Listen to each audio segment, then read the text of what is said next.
بسم الله الرحمن الرحيم. الله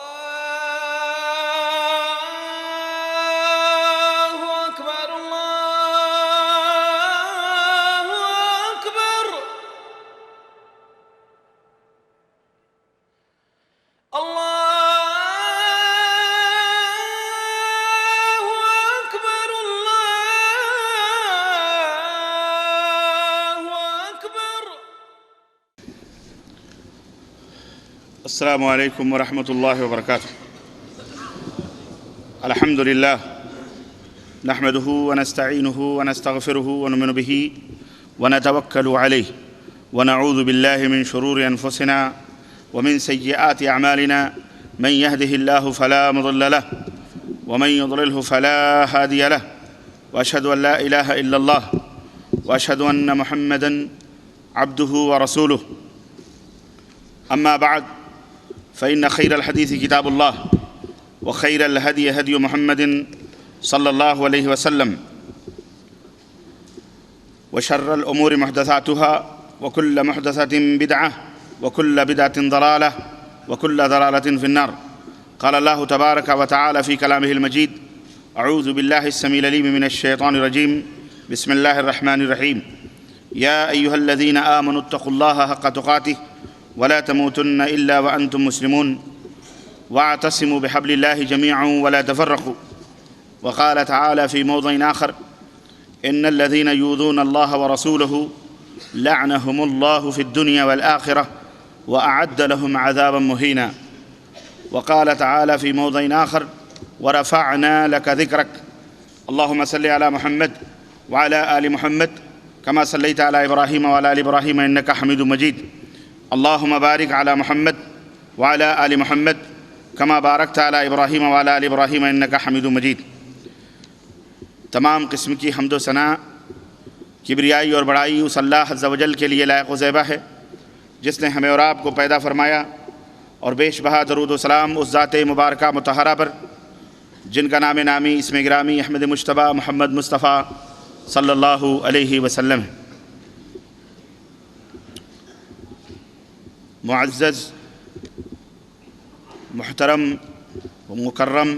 محتشم علماء کرام،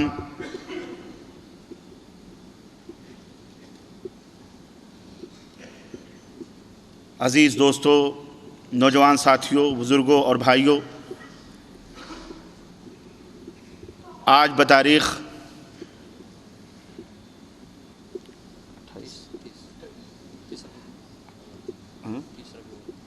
30 ربیع الاول 1427 ہجری مطابق 28 اپریل سن 2006 عیسوی کے اس عظیم الشان ایک روزہ دینی و اصلاحی اجتماع یا کانفرنس کے اندر جس موضوع پر مجھے خطاب کرنے کا حکم دیا گیا ہے، وہ موضوع ہے توہین رسالت اور امت مسلمہ کی ذمہ داریاں۔ اللہ عز و جل سے دعا ہے کہ اللہ تبارک و تعالی ہمیں اور آپ کو نیک عمل کرنے کی توفیق عطا فرمائے، اور ہم سب کی حاضری کو قبول فرمائے، اور اللہ عز و جل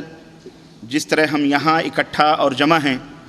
جنت الفردوس میں اسی طرح ہم سب کو اکٹھا فرمائے، اور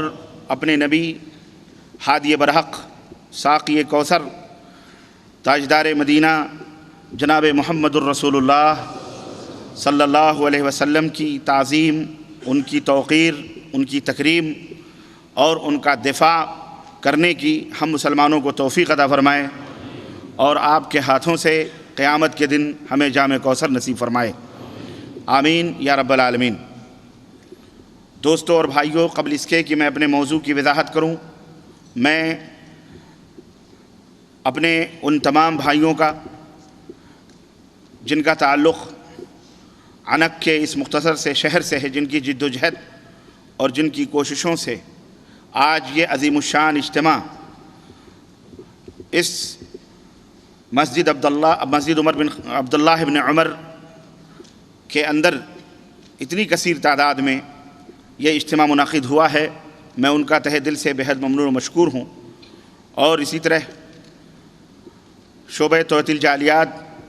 عبداللہ الفواد کے ذمہ داران کا بھی بہت ممنون و مشکور ہوں۔ اور اسی طرح ہمارے اور آپ کے بزرگ اور شیخ مولانا منیر قمر سیالکوٹی حفظہ اللہ جو رونق افروز ہیں، ان کا بھی میں اور ہم سب بہت اور ممنون مشکور ہیں کہ آپ نے یہاں تشریف لا کر اس جلسے کو رونق بخشی، زینت بخشی۔ اللہ تعالیٰ ان سب کے جہود کو اور حاضری کو قبول فرما کر جنت الفردوس میں جگہ عطا فرمائے، اور اللہ تعالیٰ ہمارے گناہوں کا کفارہ بنائے، آمین یا رب العالمین۔ میرے عزیزوں، دوستوں اور بھائیوں، 30/8/2005 عیسوی کی بات ہے کہ یورپ کے ایک شہر، بلکہ یورپ کے ایک ملک ڈنمارک کی ایک مشہور اور معروف اخبار کمپنی جیلینڈ پوسٹن نے ایک تصویری مقابلہ رکھا جس میں 100 سے زیادہ لوگوں کی تصویر بنا کر پیش کی گئیں، بلکہ 100 سے زیادہ لوگوں نے تصویریں بنائیں۔ یہ تصویری مقابلہ جس موضوع پر منعقد ہوا، آپ اگر اپنے دل کو تھام لیں اور اپنے ایمان کو بیدار کر لیں تو میں آپ کو بتلاؤں کہ یہ تصویری مقابلہ وہ عظیم الشان ہستی اور وہ عظیم الشان ذات کے بارے میں یہ تصویری مقابلہ رکھا گیا جیسی ہستی اس دنیا کے وجود میں آنے سے قبل اور بلکہ قیامت تک ایسی ہستی کبھی ہرگز وجود پذیر نہ ہوگی۔ وہ ہستی جس کا مرتبہ دنیا کے تمام انسانوں سے اعلیٰ اور ارفع، جسے اللہ عز و جل نے آسمانوں سے سلام بھیجا، وہ ذات مبارکہ مطہرہ جس پہ شب و روز لاتعداد فرشتے درود و سلام بھیج رہے ہیں، وہ ہستی جس کو رب العالمین نے حوض کوثر عطا کیا اور ارشاد باری ہوا انا اعطیناک الکوثر، اے نبی ہم نے آپ کو کوثر عطا فرمایا ہے۔ وہ ہستی جس کو رب العالمین نے مقام محمود عطا فرمایا، وہ ذات جس کو رب العزت نے اہل توحید کے لیے شفیع قرار دیا، سفارش کرنے والا بنایا، وہ ہستی جس نے کبھی آسمان کی طرف اگر انگلیوں سے اشارہ کیا تو چاند نے بھی اپنے سینے کو چاک کر دیا، وہ ذات مبارکہ مطہرہ جس کے ہاتھوں سے شرک کا قلعہ قمع ہوا، جس کو اللہ عز و جل نے انسانوں، جنوں، حیوانوں کے لیے رحمت بنا کر کے بھیجا اور جس کے سر پر نبوت کا تاج رکھا، وہ ہستی جس کو رب ذوالجلال نے تمام انبیاء کا سردار بنایا، وہ ذات مبارکہ مطہرہ نماز کو جس کی آنکھوں کی ٹھنڈک بنایا، جو امت کی رشد و ہدایت کے لیے راتوں کو اٹھ اٹھ کر رویا کرتا تھا، جس شخصیت پر ایمان لائے بغیر کوئی بھی انسان مسلمان نہیں ہو سکتا، وہ ذات جس سے محبت کرنا اللہ سے محبت کرنے کے برابر ہے، وہ ذات جس سے دشمنی کرنا اللہ سے دشمنی کرنے کے برابر ہے، جس شخصیت کا نام، جس کی تصویر دنیا کے چند غلیظ ترین ملکوں میں سے ایک ملک ڈنمارک نے بنایا، اور ڈنمارک میں جس کی تصویر بنائی گئی، اس شخصیت کا نام ہمارے اور آپ کے آخری نبی سید العرب والعجم حضرت محمد الرسول اللہ صلی اللہ علیہ وسلم ہے۔ اپنے پیارے نبی صلی اللہ علیہ وسلم کی محبت کا دم بھرنے والوں، اے مسلمانوں اور اے امت مسلمہ کے لوگوں، ذرا سوچو تو صحیح، کیا ہمیں یہ منظور ہے کہ کوئی بھی دنیا کا غلیظ ترین انسان جو خنزیر اور شراب کا پینے والا، شراب اور عیاشیوں کے نشے میں چور ہمارے نبی کی تصویر بنائے؟ کیا ہمیں یہ منظور ہے کہ آپ کے بارے میں غلط الفاظ استعمال کرے یا کرنے کی ہمت کرے؟ ہمارے ماں اور باپ اور ہماری جان اس ہستی مبارک کے اوپر قربان، ہم ہرگز اس بات کی اجازت نہیں دیں گے۔ ان بدبخت انسان نما خنزیروں نے اور شراب کے اور عیاشیوں کے رسیا لوگوں نے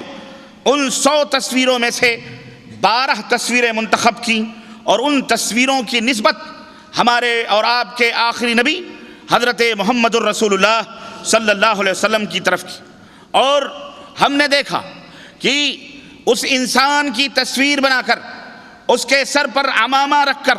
اور جدید ترین اسلحے کی تصویریں بنا کر اسے پہنایا گیا، اور اس کے سر میں بم رکھا گیا، اور کہیں نماز پڑھتے ہوئے دکھایا گیا، کہیں سجدہ کرتے ہوئے دکھایا گیا، کہیں عورتوں کے ساتھ کھڑے ہوئے دکھایا گیا، اور دنیا والوں کو یہ شعور دیا گیا، مسلمانوں کو یہ فکر دی گئی، دنیا والوں کو یہ بتلایا گیا کہ دیکھو یہ انسان کوئی اور نہیں، استغفر اللہ، یہ مسلمانوں کا پیغمبر اور مسلمانوں کا رسول ہے، استغفر اللہ۔ اور ان تصویروں کی تائید وہاں کے لوگوں نے حکومتی سطح پر، عوامی سطح پر سب لوگوں نے کی، اور ان تصویروں کو اخبار میں ایک دفعہ نہیں شائع کیا گیا بلکہ 12 شائع کیا گیا۔ وہاں کے کمزور مسلمانوں نے ان کا مقابلہ کیا، لیکن بیچارے وہ تو مسلمان کمزور ہی تھے، جو کچھ کر سکتے تھے جو کیا، اور پھر اس کے بعد دنیا کے مسلمانوں کو وہاں سے انہوں نے آواز دی، اور ساری دنیا کے 1.5 یا 2 ارب مسلمانوں کی طرف انہوں نے ان تصویروں کے بارے میں معلومات جاری کریں۔ اللہ اور اس کے رسول کی محبت کا دم بھرنے والوں مسلمانوں، غور کرو، اس کائنات میں جو کائنات اللہ عز و جل نے بنائی ہے، اور جس کائنات کے لیے ہمارے آخری نبی حضرت محمد الرسول اللہ صلی اللہ علیہ وسلم کو رحمت للعالمین بنا کر کے بھیجا گیا، اٹھو، اس نبی کی محبت کی شمع اگر تمہارے سینے کے اندر جگمگا رہی ہے، اٹھو، اگر اس نبی کی محبت تمہارے دلوں کے اندر موجود ہے، اور رسول کی محبت میں جس طرح سے جس انداز سے تمہارے سینے میں جو موجود ہے، ایسے کافروں کا مقابلہ کرو، ایسے کافروں کا بائیکاٹ کرو، اور ایسے کمبخت اور بدبخت اور ملعون اور مطعون اور شرابی اور خنزیر کے کھانے والے لوگوں سے نفرت کا اظہار کرو، ان کی تہذیب، ان کا کلچر، ان کے عادات، ان کے رسم و رواج، ان کے ایمان اور عقیدے، ان کے لباس، ان کی شکل و صورتوں تک سے تمہیں نفرت ہونی چاہیے۔ اٹھو اور ان کے تمام کلچر اور ان کی تمام ثقافت، بلکہ ان کی تمام منتجات کو، ان کے تمام پروڈکشن اور بنائی جانے والی تمام مصنوعات کو، ان کی کمپنیوں سے نکلنے والی تمام چیزوں کا مکمل طور پر بائیکاٹ کرو۔ اٹھو اور اپنے نبی سے محبت کا اظہار کرو، کیونکہ جو آدمی جس سے محبت کرتا ہے، وہ آدمی، اس کے علامات، اس آدمی کی محبت میں اس آدمی کے کردار اور اس آدمی کا طور طریقہ جو آدمی محبت کرتا ہے اس کو اپناتا ہے۔ اگر واقعی مسلمانوں تمہیں اپنے نبی سے محبت ہے، تو پھر یہ لبادے اور یہ شکل و صورتیں جو باہر سے آ کر اسلام کی شکل و صورتوں کو بگاڑ رہی ہیں، ان سب کو اپنے جسموں سے اتار کے پھینک دو، اور حضرت محمد الرسول اللہ صلی اللہ علیہ وسلم کے رنگ میں رنگ جاؤ۔ صبغۃ اللہ ومن احسن من اللہ صبغہ، اللہ کا رنگ اختیار کرو، اپنے نبی کا طور طریقہ اختیار کرو، اپنے نبی کا ڈھنگ اختیار کرو۔ یہ نبی کوئی معمولی نبی نہیں، یہ نبی کائنات کا سردار ہے، یہ نبی تمام نبیوں کا سردار، تمام رسولوں کا سردار، یہ ہمارا آخری نبی حضرت محمد الرسول اللہ صلی اللہ علیہ وسلم، جن کے بارے میں اللہ عز و جل نے اگر آپ کے نسل کی گفتگو کی اور آپ کے نسل کی بقا کی بات کی، تو اگر کہنے والے نے مکہ کی سرزمین پر نبی علیہ الصلوۃ والسلام کے بارے میں گستاخانہ کلمات کہے اور آپ کے بچوں کی موت پر، آپ کے بیٹے کی وفات پر اگر یہ اس نے نازیبہ کلمات اپنی زبان سے کہے، ابتر کہا، تو عرش والے نے آسمان سے جبریل کو بھیجا اور کہا ان شانیک هو الابتر، اے میرے حبیب مکے کے یہ لوگ آپ کو ابتر کہتے ہیں، آپ کو دم کٹا کہتے ہیں، آپ کو نسل کٹا کہتے ہیں، آپ کو یہ کہتے ہیں کہ ان کا دیا باتی جلانے والا کوئی نہیں۔ ان شانیک هو الابتر، آپ کی شان میں گستاخی کرنے والا یہ بدبخت، یہ خود ہی نسل کٹا ہے، یہ خود ہی ابتر ہے، اس کا ہی نام و نشان دنیا سے مٹنے والا۔ جہاں آپ کے نام و نشان اور آپ کے رفعت اور عظمت کی بات ہے تو اللہ نے ارشاد فرمایا وَرَفَعْنَا لَكَ ذِكْرَكَ، ہم نے آپ کے لیے آپ کے ذکر کو بلند فرمایا ہے۔ جہاں جہاں رب ذوالجلال کا نام لیا جائے گا، جہاں جہاں جن جن مناروں سے اشہد ان لا الہ الا اللہ کی صدائیں گونجیں گی، انہی مناروں سے، انہی مقامات پر، انہی علاقوں میں، انہی فضاؤں میں، اسی دنیا کے اندر، اسی کائنات میں اشہد ان محمد الرسول اللہ صلی اللہ علیہ وسلم کی صدائیں ضرور گونجیں گی۔ اور وقت نے، حالات نے، زمانے نے، تاریخ نے، صدیوں نے ان باتوں کو نوٹ کیا اور قیامت تک نوٹ کرتی رہیں گی کہ شرق سے لے کر غرب تک، مشرق سے لے کر مغرب تک، جنوب سے لے کر شمال تک، آج بھی اور انشاءاللہ قیامت کی صبح تک جہاں جہاں مسلمان رہتے اور بستے ہیں، جس دیش کے اندر رہتے ہوں، جس سرزمین پر رہتے ہوں، جس سمندر کے اگر سطحوں کے اوپر سفر کرتے ہوں، آسمان کی فضاؤں میں سفر کرتے ہوں، جہاں جہاں اللہ کا ذکر ہوگا وہاں پیغمبر اسلام حضرت رسول اللہ صلی اللہ علیہ وسلم کا ذکر ضرور ہوگا۔ یہ اللہ تبارک و تعالیٰ کا فضل اور اس کا کرم ہے کہ گھٹانے والوں نے ہمارے نبی کے مقام اور مرتبے کو گھٹانے کی کوشش کی، لیکن وہ خود گھٹ گئے، وہ خود مٹ گئے، وہ خود ذلیل و رسوا ہوئے، زمانے نے ان کے اوپر تھوکا، دھتکار دی اور پھر وہ دنیا کے اندر ذلیل و رسوا ہوئے، لیکن آپ کا مقام اور مرتبہ، آپ کی رفعت اور آپ کی شان یوں ہی بلند ہوتی رہی۔ وہ نبی جس کے دل کا تذکرہ اگر رب نے کیا تو رب نے ارشاد فرمایا ما کذب الفؤاد وما رأى، ما کذب الفؤاد ما رأى، اللہ اللہ، جس کے سینے مبارک کا اگر تذکرہ ہوا، الم نشرح لک صدرک سے فرمایا، جس کے علم کا تذکرہ فرمایا تو اللہ نے فرمایا علمہ شدید القویٰ، جس کی نظروں کا تذکرہ ہوا تو ما زاغ البصر وما طغى سے فرمایا، جس کے اخلاق کا تذکرہ ہوا وَإِنَّكَ لَعَلَىٰ خُلُقٍ عَظِيمٍ سے فرمایا، اور آپ کی عقل اور دانش کا تذکرہ ہوا تو مَا أَنْتَ بِنِعْمَةِ رَبِّكَ بِكَاهِنٍ وَلَا مجنون سے فرمایا، اور آپ کی یادداشت کا تذکرہ فرمایا سَنَقْرَؤُكَ فَلَا تَنْسَىٰ، اللہ اکبر۔ آپ کا مقام اور آپ کا مرتبہ اس انداز سے اللہ تبارک و تعالیٰ نے جہاں جہاں قرآن کریم کے اندر فرمایا ہے، جاؤ قرآن کے صفحات پلٹ کر کے دیکھ لو، اور بھی دیگر نبیوں کے تذکرے ہوئے ہیں اور بھی رسولوں کا ذکر ہوا ہے، لیکن قرآن کے صفحات شاہد ہیں۔ اگر اللہ رب العزت نے اپنے حبیب کے علاوہ جس جس نبی کو مخاطب کیا ہے، جس جس نبی کو بلایا ہے، اس نبی کا صراحتاً کھلے طور پر نام ذکر کیا، یا عیسی ابن مریم، ذکر ہوتا ہے موسیٰ کا یا موسیٰ کہہ کر کے، ذکر ہوا یحییٰ کا یا یحییٰ خذ الکتاب بقوہ، ذکر ہوا زکریا کا یا زکریا کہہ کر کے خطاب ہوا، ذکر ہوا ابراہیم کا یا ابراہیم کہہ کر کے، ذکر بہت سارے نبیوں کا تذکرہ قرآن کے اندر ہوا، نوح کا تذکرہ ہوا، عیسیٰ ابن مریم کا تذکرہ ہوا، اسماعیل کا تذکرہ ہوا، یعقوب کا تذکرہ ہوا، یوسف کنعانی کا تذکرہ ہوا، اسماعیل ذبیح اللہ کا تذکرہ ہوا، ابراہیم خلیل اللہ کا تذکرہ ہوا۔ جہاں جہاں نبیوں اور رسولوں کے تذکرے ہوئے وہاں وہاں اللہ عز و جل نے ان کے ناموں کا تذکرہ فرمایا، لیکن قربان جاؤ آخری نبی ہمارے نبی حضرت محمد الرسول اللہ صلی اللہ علیہ وسلم کی محبوبیت پر اور آپ کی شان اور عظمت پر کہ وہ عرش والا بھی جب آپ کو مخاطب کرتا ہے، جب آپ سے خطاب کرتا ہے تو یا محمد نہیں کہتا بلکہ یا رسول کہتا ہے کہ یا بلغ ما انزل الیک من ربک، اے رسول آپ کی طرف جو آپ کے رب سے باتیں اتاری جا رہی ہیں ان کو بیان کرو۔ ذکر کرتا ہے، خطاب کرتا ہے تو کہیں طٰہٰ کہتا ہے، کہیں یاسین سے خطاب کرتا ہے، کہیں یا ایھا المدثر سے خطاب کرتا ہے اے چادر اوڑھنے والے، کہیں یا ایھا المزمل سے خطاب کرتا ہے۔ قربان جاؤ، یہ رب خود اپنے نبی کا ادب اپنے نبی کی تعظیم، اپنے نبی کی توقیر اپنے بندوں کو سکھلا رہا ہے کہ اے میرے بندو، جب میں اپنے نبی کا نام لے کر کے خطاب نہیں کر رہا ہوں، نام لے کر کے ان کو پکار نہیں رہا ہوں، تو تم بھی اپنے نبی کا اسی طرح سے، اپنے نبی کی اسی طرح سے تعظیم اور توقیر کرو۔ اور اللہ اکبر، ہم نے دیکھا کہ ہمارے رب نے جب اللہ تبارک و تعالیٰ نے تعظیم اور توقیر فرمائی تو اس انداز سے کہ اگر نبی بیٹھے ہوں،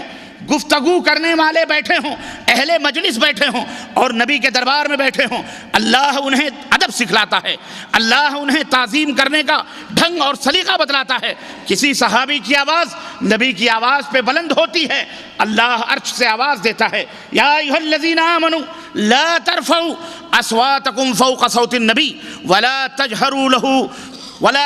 له بالقول كجهر بعضكم لبعض وان تحبط اعمالكم وانتم لا تشعرون۔ اے ایمان والو سنو، جب نبی کے پاس بیٹھے ہوئے ہو، نبی سے گفتگو کر رہے ہو، تو نبی کی شان یہ ہے، نبی کی عظمت یہ ہے کہ سنو اپنے نبی کی آواز پر اپنی آواز کو بلند بھی مت کرو، نبی کے مقابلے میں اپنی آوازوں کو پست رکھو، نبی کے مقابلے میں اپنی آوازوں کو پست رکھو، نبی کے مقابلے میں اپنی آواز کو بھی بلند مت کرو۔ کیوں؟ اس لیے کہ عین ممکن ہے کہ اس گستاخی کی وجہ سے کہیں تمہاری آواز بلند ہو جائے، اس گستاخی کی وجہ سے تمہارا ایمان تمہارے سینے سے نکل جائے اور تمہیں پتہ بھی نہ چلے، تمہیں علم بھی نہ ہو۔ اللہ اکبر۔ میرے عزیزوں، میرے دوستوں اور بھائیوں، یہ ادب اللہ تبارک و تعالیٰ نے سکھایا، یا ایھا الذین آمنوا لا تقدموا بین یدی اللہ ورسولہ، اے ایمان والو، اللہ اور اس کے رسول سے آگے بڑھنے کی کوشش مت کرو۔ اللہ عز و جل اپنے نبی کی یہ شان، اپنے نبی کی یہ عظمت قرآن کریم کے اندر بیان فرما رہا ہے۔ آپ کے اخلاق کا تذکرہ، آپ کے علم کا تذکرہ، آپ کے عالی مرتبت کا تذکرہ، آپ کے معاملات کا تذکرہ جگہ جگہ قرآن کریم شاہد ہیں۔ اور میرے عزیزوں، میرے دوستوں اور بھائیوں، میں آپ سے یہ بھی بتلاتا چلوں کہ آج جو واقعات دنیا کے اندر رونما ہو رہے ہیں اور آج جو اس طرح کی گستاخیاں ہمارے آخری نبی حضرت محمد الرسول اللہ صلی اللہ علیہ وسلم کے ساتھ کی جا رہی ہیں، یہ کوئی نئی بات نہیں۔ قرآن کریم میں اللہ عز و جل نے اپنے بندوں کو یہ بات واضح طور پر بیان فرما دی تھی کہ لَتُبْلَوُنَّ فِي أَمْوَالِكُمْ وَأَنفُسِكُمْ وَلَتَسْمَعُنَّ مِنَ الَّذِينَ أُوتُوا الْكِتَابَ مِنْ قَبْلِكُمْ وَمِنَ الَّذِينَ أَشْرَكُوا أَذًى كَثِيرًا۔ اے ایمان والو سنو، اے ایمان والو سنو، تمہارے مالوں اور تمہارے جانوں میں اللہ تبارک و تعالیٰ تمہیں آزمائے گا، مبتلا کیے جاؤ گے، ابتلا اور آزمائش ہوگی تمہارے مالوں کی اور تمہارے جانوں کی۔ اور یہ اہل کتاب چاہے یہودی ہوں، چاہے نصارہ ہوں، چاہے وہ لوگ ہوں جنہوں نے شرک کیا یا جو شرک کرتے ہیں، ان سے تمہیں بہت زیادہ اذیتیں سننے کو ملیں گی۔ اور آج دیکھ لو دنیا کے اندر یہی تین قومیں ہیں جن سے آج مسلمان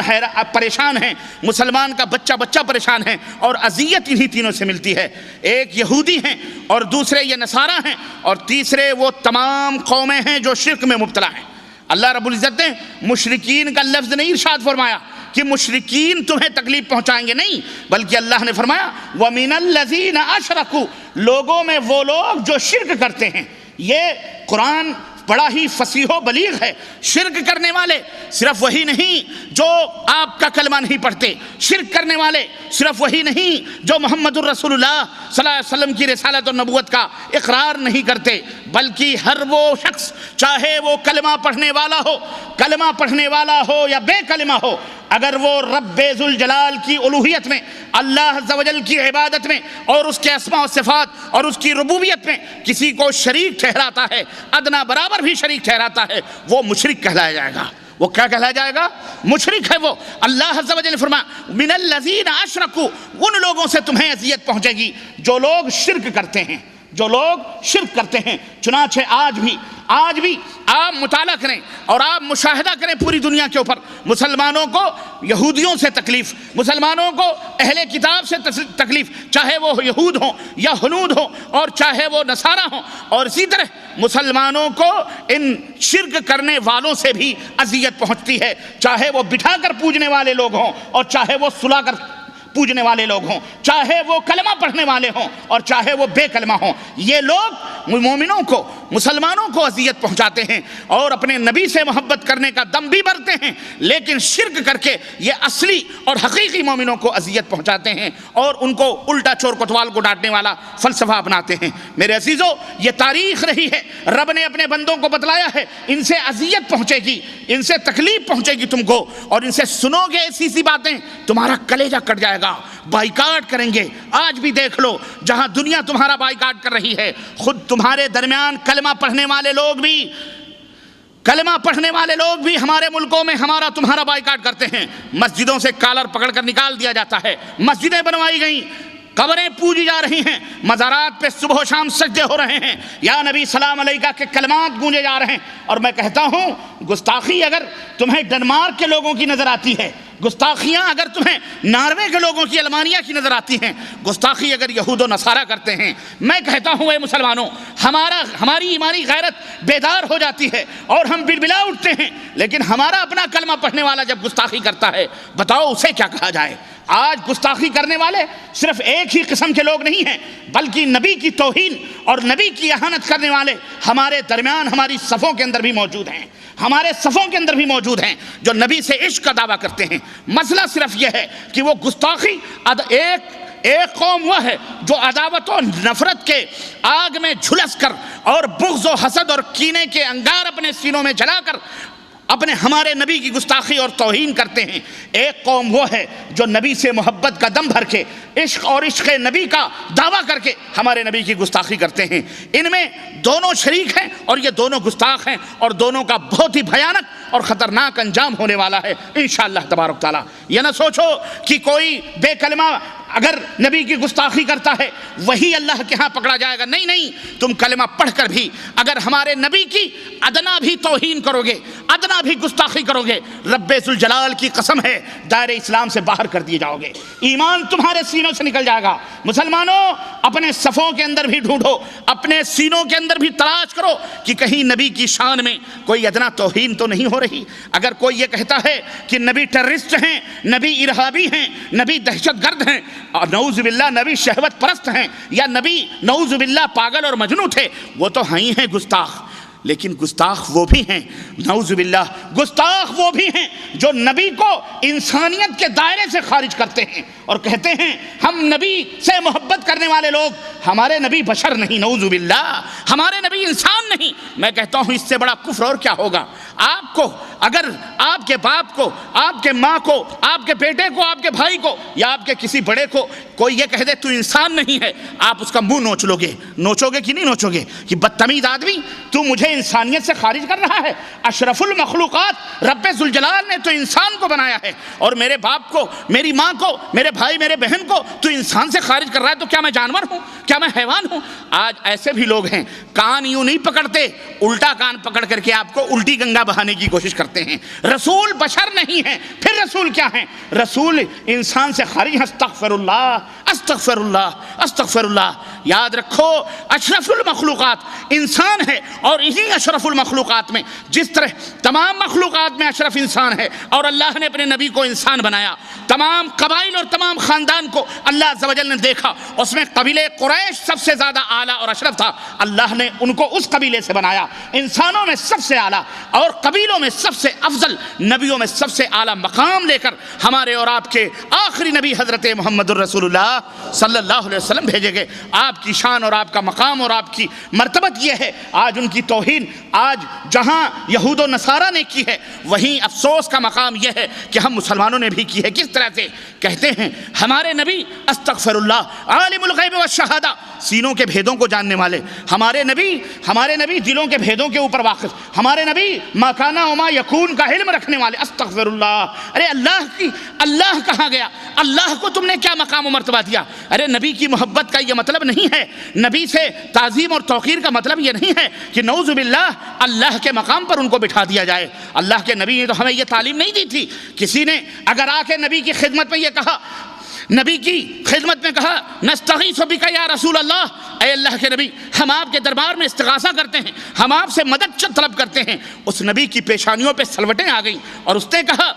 کیا کہا؟ انما لا یستغاث بی، سنو مدینے کے لوگوں، میرے صحابہ، مجھ سے مدد مت طلب کرو، میں کسی کا غوث نہیں ہوں، تمہیں غوث ماننا ہے عرش والے کو مانو، اس سے مدد طلب کرو، وہی تمہاری مدد کرنے والا ہے۔ اللہ اکبر۔ کسی نے اگر آ کے میرے نبی کے سامنے یہ کہا ما شاء اللہ و شئت، اے نبی جو اللہ چاہے اور آپ چاہیں، اس نبی کی پیشانی سکڑ گئی، ماتھے کے اوپر پسینے آ گئے، کہا اجعلتنی ندا للہ، اللہ کے بندے تو نے مجھے اللہ کا شریک بنا دیا۔ ارے میں اللہ کا شریک نہیں بن سکتا، میں اللہ کا ساجیدار نہیں، بلکہ یہ کہو ما شاء اللہ، جو اللہ چاہے وہ ہوتا ہے، میرے چاہنے سے کچھ بھی۔ یہ تعظیم ہے، یہ حدود ہیں۔ محبت کا یہ مطلب نہیں ہے کہ ماں کو بیوی کے مقام پہ رکھ لیا جائے اور بیوی کو ماں کے مقام پہ رکھ لیا جائے۔ محبت کے حدود ہوتے ہیں، ماں سے محبت کے انداز کچھ الگ ہوتے ہیں، بیٹی سے محبت کا تقدس کچھ الگ ہوتا ہے، بیوی سے محبت اور پریم کا انداز کچھ الگ ہوتا ہے۔ لیکن ان بدماشوں کو دیکھو، ان کچھ فہموں کو اور کچھ کھوپڑی والوں کو، ان مولویوں کو جو دنیا والوں کو الٹی گنگا الٹا پاٹ پڑھاتے ہیں، الٹا سبق سکھلاتے ہیں، کہ اللہ کے نبی کو بھی نعوذ باللہ عالم الغیب والشہادہ قرار دے کر کہتے ہیں یہ نبی کی تعظیم ہے، یہ نبی کی توقیر ہے، یہ نبی کی تعظیم نہیں ہے۔ اور میں کہتا ہوں اس سے بڑی گستاخی کیا ہوگی کہ نبی کو اگر تم یہ کہتے ہو کہ اللہ کے نبی عالم الغیب والشہادہ تھے، ما کان وما یکون کا علم تھا، ہم دیکھتے ہیں کہ وہی نبی 70 صحابہ اس کے سامنے خاک و خون میں تڑپتے ہوئے نظر آتے ہیں۔ کچھ لوگ آتے ہیں کہتے ہیں ہماری بستی میں چندن مسلمان ہوئے ہیں، آپ کچھ لوگوں کو قرآن پڑھانے کے لیے بھیج دیجئے۔ 70 قرآ، حافظ قرآن، قاری قرآن نبی رحمت صلی اللہ علیہ وسلم مسلمانوں کی خدمت کے لیے روانہ کرتے ہیں۔ وہی قرہ مدینہ کے حدود سے جب باہر جاتے ہیں، ہم نے دیکھا کہ ان کو قتل کیا گیا اور ان کے ہاتھوں کو، گردنوں کو خاک و خون میں انہیں تڑپایا گیا۔ مدینے سے باہر نبی رحمت کو خبر ملی، بلبلا اٹھے، اللہ کے نبی نے فوج بھیجی، گرفتار کرو ان مردودوں کو جنہوں نے میرے صحابہ کو قتل کیا۔ گرفتار کیے گئے، پکڑے گئے، لائے گئے۔ وہ ہستی، وہ ذات مبارکہ جو رحمت للعالمین کی سند لے کے آئی، لیکن اپنے صحابہ کی شان اور اپنے صحابہ کی گستاخی، اپنے صحابہ کی وہ اذیت تکلیفیں آپ کو برداشت نہ ہوئیں۔ آپ نے کہا ان کے الٹے ہاتھ اور پیر کاٹے جائیں، ان کو باندھا جائے، ان کو دھوپ کی تمازت اور شدت کے اندر چھوڑ دیا جائے، سلاخیں گرم کی جائیں، سلاخیں گرم کی گئی لوہے کی، اور ان سلاخوں کو ان خبیث اور ان قاتلان صحابہ کے آنکھوں میں ڈال دیا جائے۔ وہ رحمت للعالمین، اللہ اکبر، جو ایک بچے کے رونے پر اپنی نمازوں کو مختصر کر دیا کرتا تھا۔ اگر عورت کی آواز پیچھے بچے کی رونے کی آتی تو اللہ کے نبی اپنی نماز کو ہلکی کر دیتے، صورتوں کو مختصر کر دیتے اور کہتے میرا دل یہ نہیں چاہتا کہ نماز اللہ کی ہو اور اس میں کوئی بچہ روئے اور اس کے ماں کی نماز میں کوئی تشویش ہو۔ وہ نبی اتنا بڑا رحیم، اتنا بڑا رؤوف، اتنا بڑا شفیق اور مہربان، لیکن ان بدماشوں کے آنکھوں میں، ان گستاخان صحابہ کے آنکھوں میں لوہے کی سلاخیں ڈلوا کر ان کی آنکھوں میں سرخ سلاخیں ڈلوا دیں اس نبی نے۔ ذرا غور کرو، میں کہتا ہوں اور ان جاہلوں سے پوچھنا چاہتا ہوں، ان مولویوں سے جو اپنی میری قوم کو اور میرے نبی کے پیاری پیاری امت کے لوگوں کو الٹا سبق پڑھا کر گمراہ کرنے کی کوشش کرتے ہیں اور شرک کے مرتکب ہوتے ہیں اور کہتے ہیں اللہ کے نبی کو تو سب کچھ پتا تھا۔ میں پوچھنا چاہتا ہوں، اللہ کے نبی کو سب کچھ پتا تھا تو یہ بھی تو معلوم رہا ہوگا کہ یہ 70 صحابہ جو میں بھیج رہا ہوں یہ جا کے ابھی اگلے مقام پر شہید کر دیے جائیں گے، قتل کر دیے جائیں گے۔ تیری گستاخی کہاں جا رہی ہے؟ نہ زمین میں سمانے والی نہ آسمان میں۔ میں پوچھنا چاہتا ہوں کہ ان 70 صحابہ کو قتل کیا اللہ کے نبی جان بوجھ کر کے، جانتے تھے انہیں قتل کیا جائے گا اور آپ نے بھیج دیا؟ نعوذ باللہ، استغفر اللہ۔ ارے تمہیں تو اگر یہ معلوم ہو کہ اگر راستے میں پولیس چوکی پڑ رہی ہے اور تمہارے بیٹے کے پاس اگر اقامہ نہ ہو یا تمہارے بچے کے پاس اگر کوئی شناختی کارڈ نہ ہو اور وہاں شناختی کارڈ کی تفتیش ہو، ایک دن کا جیل ہو، تو تم اپنے بچے کو نہیں بھیجو گے کہ بیٹا پولیس کی تفتیش چل رہی ہے، شناختی کارڈ نہیں ہے، ایک دن جیل میں چلا جائے گا، مجھے ایک دن کی بھی مفارقت گوارا نہیں ہے، تیری جدائی ایک دن کی بھی گوارا نہیں ہے۔ ذرا ان کمبختوں سے پوچھو، مولویوں سے، کہ جو نبی کے بارے میں محبت کا دم بھر کر کے اور نبی کی یوں توہین کر کے نبی کے صحابہ کو قتل کروا رہے ہیں، نبی بیٹھ کر اپنے صحابہ کو قتل کروائیں، استغفر اللہ، یہ ہمارے نبی گوارا کر سکتے تھے؟ بولو، اگر نبی عالم الغیب تھے، اگر نبی سب کچھ جانتے تھے تو جان بوجھ کر یہ پورا نعوذ باللہ، کیا ہمارے نبی ڈرامہ باز تھے؟ استغفر اللہ، تم یہی کہنا چاہتے ہو نا؟ اور میں کہوں گستاخیوں کے یہ سلسلے اللہ کے نبی کے تعلق سے ہمارے اندرونی طور پر ہم دوسروں کا رونا کیا روئیں؟ ہمارے اپنے جب کہتے ہیں ہمارا گھر کا دیا جب کمزور ہو، ہمارے گھر کے اندر جب تاریکی ہو، تو ہم دوسروں کے گھر میں دیے جلائے جائیں تو ہمیں لوگ کیا کہیں گے؟ یہ نہایت ہی احمق ہے۔ ارے یہ عقیدے انہی یہود و نصارہ نے تمہیں دیے ہیں، یہ عقیدے امپورٹ ہوئے ہیں اور مسلمانوں کے اندر ڈالے گئے ہیں تاکہ مسلمان بدعقیدگی کا شکار ہوں، اللہ اور اس کے رسول کے درمیان تمیز ہی ختم کر دیں، تفریق ہی ختم کر دیں اور کہہ دیں کہ کوئی بات نہیں، اللہ بھی وہی ہے، نعوذ باللہ، وہی جو مستوی عرش تھا خدا بن کر ادھر پڑا ہے مدینے میں مصطفیٰ بن کر۔ استغفر اللہ کہ مدینے میں ایک عرب کا بغیر عین کا ایک رب ہم نے دیکھا، نعوذ باللہ، اس طرح کی گستاخیاں۔ اور یہی نہیں بلکہ یاروں نے تو نبی کو جہاں تک مانا، للو پنچو جمن سبراتی سارے کے سارے غیبتاں ہو گئے، سارے کے سارے ملفوظات اعلیٰ حضرت اٹھائیے۔ امام احمد رضا خان بریلی میں پیدا ہونے والا یہ شخص، میں اس کے بارے میں کیا کہوں، اس کی تاریخ اور اس کے باپ داداؤں کا نام لوں تو آپ کو پتہ چلے گا یہ سارے شیعہ اور رافضیوں کے غلام تھے، سارے شیعوں، نقی علی، فلاں علی، فلانے علی، سارے یہی رافضی اور شیعوں کی پیداوار۔ میں کہتا ہوں انہوں نے اپنی کتاب ملفوظات اعلیٰ حضرت میں لکھا، نعوذ باللہ کہ احمد سجل ماسی کے 2 بیویاں تھیں۔ کس کی؟ احمد سجل ماسی کے 2 بیویاں تھیں اور یہ بہت بڑے ولی تھے، بہت بڑے ولایت کے مقام پہ فائز تھے، اور وہ دونوں بیویاں تھیں۔ یہ کسی بازار میں ایک دفعہ احمد سجل ماسی کے 2 بیویاں تھیں، ایک دفعہ ان کے پیر و مرشد شیخ عبدالعزیز دباغ، اور یہ شیخ عبدالعزیز دباغ استغفر اللہ ہمارے دونوں گروپ کے لوگوں نے، بی گروپ والوں نے بھی اور ڈی گروپ والوں نے بھی، زکریا صاحب نے بھی فضائل اعمال میں عبدالعزیز دباغ کا واقعہ بیان کیا۔ یہ سب سے بڑے محدث تھے، اتنے بڑے محدث تھے کہ دونوں آنکھیں نابینا تھیں، اس کے باوجود بھی جب کوئی ان سے پوچھتا کہ حضور یہ حدیث کے بارے میں آپ بتائیں کہ یہ صحیح ہے، ضعیف ہے، غلط ہے، یہ حدیث ہے کہ نہیں، تو آپ بتا دیا کرتے تھے کہ یہ نبی کی حدیث ہے یا نبی کی حدیث نہیں ہے۔ اتنے بڑے ولی اللہ تھے یہ۔ ہاں یہ ڈی گروپ والوں نے، اور بی گروپ والوں کی تو خیر بات ہی الگ ہے، یہ تو ہر جگہ ہر جناب علی جہاں بھی دیکھو لالو شاہ، کتے شاہ، طوطے شاہ، فلانے شاہ، ڈھکانے شاہ، سب چل رہے ہیں، یہ تمام موجود ہیں۔ ملفوظات اعلیٰ حضرت اٹھاؤ، اس کے اندر باقاعدہ احمد رضا خان صاحب نے لکھا ہے احمد سجل ماسی کی 2 بیویاں۔ ایک دفعہ عبدالعزیز محدث کبیر دباغ نے ان سے پوچھا کہ اے احمد یہ بتلاؤ کہ کل رات کو سنو ذرا غور سے، رات کو اپنی ایک بیوی کو چھوڑ کر دوسری بیوی کے پاس تم سو رہے تھے اور اس سے ہم بستری کر رہے تھے، ایسا کیوں کر رہے تھے؟ کہا حضور وہ سو رہی تھی، 2 بیویاں تھیں، ایک سو رہی تھی دوسرے کے پاس، میں سو رہا تھا اسی کمرے میں، ایک ہی کمرے میں۔ کہا کہ وہ سوتی نہ تھی، وہ سوتے میں جان ڈالی تھی، یعنی یوں ہی جھوٹی آنکھ بند کر کے لیٹی تھی حضرت عبدالعزیز دباغ۔ کہا حضور رات کی اتنی تاریکیوں میں، رات کے اتنے 12-2:30 بجے تقریباً یہ کاریکرم ہوتے ہوں گے لوگوں کے، آپ کو کیسے معلوم ہوا کہ میری ایک بیوی اسی کمرے میں تھی جو سوتی نہ تھی، سوتے میں جان ڈالی تھی؟ آپ کو کیسے معلوم؟ یہ ظاہر ہے ایسے ماحول میں تو کمرہ بند ہوتا ہے، لاک ہوتا ہے دروازہ، رات چراغ بتی بھی گل ہو جاتے ہوں گے، یہ چلو جلتے ہوں، الگ مسئلہ ہے وہ، لیکن آپ کو کیسے معلوم ہوا؟ کہا احمد یہ بتلاؤ وہاں کوئی اور بھی چارپائی خالی تھی؟ کہا ہاں حضور ایک چارپائی پڑی تھی۔ کہا اسی پر میں بیٹھا تھا۔ یہ محدث وقت،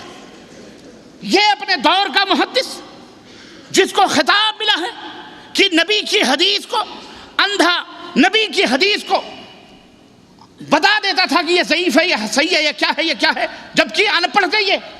ہاں یہ بھی میں نکتہ بھول گیا، ان پڑھ تھے، ان پڑھ جانتے ہو، ایک اچھر کا نہ جاننے والا، الف کلام لٹھا لام کا الف لام کچھ بھی نہیں پتا اس کو، لیکن ان کو اتنا بڑا علم تھا۔ اب آپ سوچئے اپنے وقت کا یہ محدث رات کے اتنی رات کو اپنے مرید کے کمرے میں کیا کر رہا تھا؟ یہ اسے پوچھا جائے اور احمد رضا خان صاحب سے پوچھا جائے کہ ایسا شخص جو محدث ہو، نبی کی حدیث کا جاننے والا، جس نبی نے یہ تعلیم دی ہو کہ لوگوں اگر تمہارے گھروں میں کوئی آدمی کسی کھڑکی سے جھانکے اور میری امت کا کوئی آدمی صاحب خانہ اس کی آنکھوں کو پھوڑ دے، اس کے اوپر کوئی دیت نہیں، معاف ہے اس کی دیت۔ بتاؤ یہ محدث رات کو گھر میں کیا کر رہا تھا؟ تاک جھانک کر رہا تھا۔ اور اس سے امام صاحب احمد رضا خان بریلی صاحب نے فرمایا ہے کہ اس سے پتہ لگتا ہے، اس سے یہ عقیدہ ظاہر ہوتا ہے کہ پیر کبھی بھی مرید سے جدا نہیں ہوتا۔ ہم نے کہا حضرت اتنی جدائی تو پھر بھی ہے کہ مرید ایک چارپائی پہ ہے، پیر الگ چارپائی پہ ہے، ارے اتنی جدائی بھی کیوں؟ اسی رضائی میں گھسیڑ دیتے اس کو، کیا فرق پڑتا ہے؟ ہاں اتنے فاصلے بھی کیوں رہیں؟ اتحاد کامل ہونا چاہیے۔ فنا فی الشیخ ہو جاؤ، فنا فی الشیخ ہو جاؤ، من تو شدم تو من شدی، من جان شدم تو تن شدی، طاقت نہ گوئے دیگرے من دیگرم تو دیگری، تم من تورا حاجی بگویم تو مورا حاجی بگو، ارے تو بھی اس کا شوہر، پیر کو بھی ڈھکے لیتے اندر، اتنی دور سے بیٹھ کے نظارے کر رہا تھا یہ اس کا پیر۔ یہ ہنسنے کی بات نہیں ہے۔ یہ کون ہے؟ تقریباً 60 سے لے کر 65% ہندوستان کی دھرتی پر، پاکستان کی دھرتی پر، بنگلہ دیش کی دھرتی پر اور دنیا کے گوشے میں جہاں کہیں بھی اس ٹائپ کے لوگ موجود ہیں، ہمیں تمہیں اذیتیں پہنچاتے ہیں۔ کس طرح سے؟ یہ وہابی ہیں، یہ نیاز نہیں کرتے، یہ گستاخ رسول ہیں، یہ غدار مصطفیٰ ہیں۔ ان کے مولوی اسٹیجوں سے چیختے ہیں، بولو چیختے کہ نہیں چیختے؟ ہمیں بھی ذرا آؤ، ہم سے سنو، ہماری بھی سنو۔ صرف ان کی سن کر کے فیصلے کرتے ہو؟ ارے میاں تم گستاخی کی بات کرتے ہو۔ ہم نبی کے تلوے میں ادنا سا کانٹا بھی چبھونا کفر سمجھتے ہیں۔ نبی کی تعظیم ہم سے پوچھو، ہم نے نبی کی تعظیم کی، ہم نے اپنے نبی کو اپنے آنکھوں میں بسایا، اپنے نبی کی سنتوں کا جھومر اپنی پیشانیوں کو بنایا، تو ہم نے نبی کے مقابلے میں کوئی بستی، مدینے کے مقابلے میں کوئی بستی بھی ہمیں نظر نہ آئی۔ مدینے سے افضل کوئی بستی نہیں، اور مدینے والے سے بہتر کوئی امام بھی ہمیں نظر۔ ہم نے امام مانا، مدینے والے کو مانا، تم نے کس کو امام مانا؟ کوفہ بصرہ، اور وہاں سے چھٹے تو ہندوستان کی دھرتی پر نہ جانے کس کس کو امام در امام، امام در امام۔ ہم نے کہا اس امام کے مقابلے میں جسے عرش والے نے امامت کبریٰ عطا فرمائی، جسے عرش والے نے شب معراج کی رات میں عرش والے نے مصلی پہ کھڑا کر کے آدم سے لے کر عیسیٰ تک تمام نبیوں اور رسولوں کا امام بنایا، جاؤ اس امام کو ترازو کے ایک پلڑے پہ رکھ دو، اور تمام نبیوں کو اور قیامت تک کے آنے والے تمام ولیوں کو، صحابہ کو، سب کو ترازو کے ایک پلڑے پہ رکھ دو۔ ہمارے امام کا مقابلہ کوئی کر سکتا نہیں کر سکتا۔ ہم نے کہا اس امام کے مقابلے میں دوسرے کو امام کیوں بناتے ہو؟ کہنے لگے یہ بد مذہب ہے، یہ غیر مقلد ہے، یہ دیکھو انداز دیکھو۔ میں کہتا ہوں توبہ کرو اللہ تعالیٰ سے، کہیں تمہاری زبانیں گنگ نہ ہو جائیں، کہیں تمہارا ایمان تمہارے سینوں سے اس کی شمعیں بجھ نہ جائیں، کہیں آخرت میں تمہیں ذلت و رسوائیوں کا سامنا نہ کرنا پڑے۔ میرے عزیزو، اس دنیا کے اندر زبان درازیاں کر لینا بہت آسان ہے، ایک دوسرے کو طعن و تشنیع کر لینا بغیر کسی دلیل اور بغیر کسی حجت کے کسی کو گستاخ کہہ لینا یہ بہت آسان ہے، لیکن قرآن اور سنت کے اوپر عمل کرنے والے، قرآن اور سنت کے مقابلے میں کسی چیز کو لانا جوئے شیر لانے کے مترادف ہے۔ تمہیں جو کچھ کرنا ہے تم کرو، لیکن یاد رکھو قیامت کے دن بہت برا حشر ہونے والا ہے۔ مسلمانوں، اللہ سے ڈرو، اپنے نبی کی توہین اس انداز سے بھی مت کرو۔ یہود و نصارہ جو توہین کرتے ہیں وہ کر رہے ہیں، تم کم از کم اپنے گھروں کو صحیح رکھو، اپنے قبلے کو درست رکھو، اپنے نبی کے بارے میں وہ عقیدہ رکھو جو عقیدہ ابو بکر نے رکھا، جو عقیدہ عمر فاروق اعظم نے رکھا، جو عقیدہ عثمان اور طلحہ زبیر اور علی نے رکھا، جو عقیدہ صحابہ صحابیات نے رکھا، اس طرح کے ایمان اور عقیدے۔ اور سنو، یہ ایک مثال میں نے دی ہے کہ اس انداز سے ہمارے نبی حضرت محمد الرسول اللہ صلی اللہ علیہ وسلم کی توہین ہوتی۔ یہی نہیں بلکہ ہمارے ملکوں کے اندر تو جو دل چاہتا ہے، جب چاہتا ہے، جس کو بلا لیتا ہے۔ ہاں، چند بتاشوں کے اوپر مولوی صاحب نے میلاد پڑھی اور میلاد کے اخیر میں کھڑے ہوئے یا نبی سلام علیکہ، یا رسول سلام علیکہ گاتے ہیں۔ ان سے کہا گیا حضرت یہ کیا بات ہے، ابھی تک تو آپ بیٹھے تھے، ابھی کھڑے کیوں ہو گئے؟ کہا ہمارے نبی کی سواری آ رہی ہے۔ اللہ اکبر! یہ منہ اور مسور کی دال، چہرہ دیکھو توے سے بھی زیادہ کالا اور بھبو کا پڑا ہوا، اور گھر بدبوؤں سے گھرا ہوا، اگر بتی نہ سلگے تو وہاں ناک رکھنا مشکل ہو جائے۔ جناب علی، یہاں نبی آ رہے ہیں، استغفر اللہ، نبی کو ہندوستان بلایا جا رہا ہے، پاکستان بلایا جا رہا ہے، اور پاکستان کی بات آئی ہے، ایک آدمی نے بہت بڑا میلہ لگایا، بہت بڑا، وہ بہت ہری پگڑی والے ہیں نہیں، ہری پگڑی، ہاں ہری پگڑی طوطے شاہ جناب علی، بہت بڑا اجلاس ہوا، اعلان ہوا ملتان کے اجلاس میں مدینے والے تاجدار حضرت محمد الرسول اللہ صلی اللہ علیہ وسلم جمع ہونے والے ہیں، اور یہ بڑے طرحدار اور بڑے ہی چالاک اور چوبند ہوتے ہیں۔ چنانچہ اس جلسے میں بہت بڑا اجتماع ہوا، پاکستان کے کونے کونے سے، یہ وزیر اعظم ہیں، یہ صدر ہیں، یہ فلاں ہیں، سب حاضر ہوئے، بڑے بڑے وزیر، بڑے بڑے منسٹر بھی گئے، اور جناب علی خیمہ لگایا، اس نے خیمے کو قمقموں سے سجا دیا گنبد خضرا جیسا، اور سجانے کے بعد میں وہاں عود اگربتیاں خوب سلگا دیں، اور کہا اسی خیمے کے اندر چارپائی پر ہمارے نبی آرام فرما رہے ہیں، لیکن یہ سب کو نظر نہیں آئیں گے، یہ انہی کو نظر آئیں گے جو سنی ہوں گے اور جن کا نسب اور جن کی نسل جو ہوگی وہ صحیح ہوگی، نطفہ جن کا صحیح ہوگا انہی کو نظر آئیں گے، جن کا نطفہ صحیح نہیں ہوگا، ایمان غلط ہوگا، ان کو ہمارے نبی نظر نہیں آئیں گے۔ اب جناب علی زیارت کی لائن شروع ہوئی، چلو بھائی زیارت کرو، جو بھی جاتا وہاں تو کچھ بھی نہیں، چارپائی پڑی ہوئی ہے، اگربتی سلگ رہی ہے، وہاں تو کچھ بھی نہیں۔ اب بیچارہ سوچتا اگر میں باہر نکل کر کے پوچھا گیا کہ نبی نظر آئے نہیں آئے تو ہمارے اوپر تو حرامی کا فتویٰ لگا دیا جائے گا، اب کرے تو کیا کرے، اس لیے جب خیمے سے باہر نکلتا اور اس سے پوچھا جاتا کہ ہاں ہمارے نبی ہیں، ہاں ہاں بیٹھے ہوئے ہیں تشریف فرما، بیچارے کو اپنا ایمان، کہے کو اپنے آپ کو حرامی بنے لوگوں کی نظر میں۔ یہ چالاکیاں یہ نبی کا کلمہ پڑھنے والے لوگ مسلمان کرتے ہیں۔ میرے عزیزو، کب تک کھلونے بنتے رہو گے، کب تک ان ذلیل لوگوں کے ہاتھوں پہ کھلتے رہو گے؟ دنیا چاند اور ستاروں پہ پہنچ رہی ہے، دنیا کہاں کہاں کمندیں ڈال رہی ہے، اور آج تم انہی بھول بھلائیوں میں بھٹک رہے ہو۔ تم کہتے ہو باپ داداؤں سے یہ عقیدے لے کے چلے آ رہے ہیں، باپ دادا نے کبھی پلین نہیں دیکھا، باپ داداؤں نے پلین کی سیڑھیاں، جہاز کی سیڑھیاں تک بیچاروں کو دیکھنا نصیب نہیں ہوئی۔ دنیا کمانے کے لیے تمہیں باپ دادے نظر نہیں آتے، تم تو لوگوں کے کندھوں کو پھلانگتے ہوئے پلینوں پر، راکٹوں پر سفر کر رہے ہو، اور دین کو تم نے اتنا مسکین اور اتنا غریب اور اتنا اجنبی اور اتنا کمتر سمجھ لیا کہ اس کو سمجھنے کے لیے تمہیں باپ دادے، ارے باپ دادے ان کی عزت، ان کا احترام سراغوں پہ، ان کی وہ باتیں جو قرآن و سنت کے مطابق ہیں ہمارے سراغوں پہ، لیکن ان کی وہ باتیں جو قرآن و سنت کے خلاف ہیں ہرگز ہرگز حاشا و کلا ہم اس کو قبول کرنے کے لیے تیار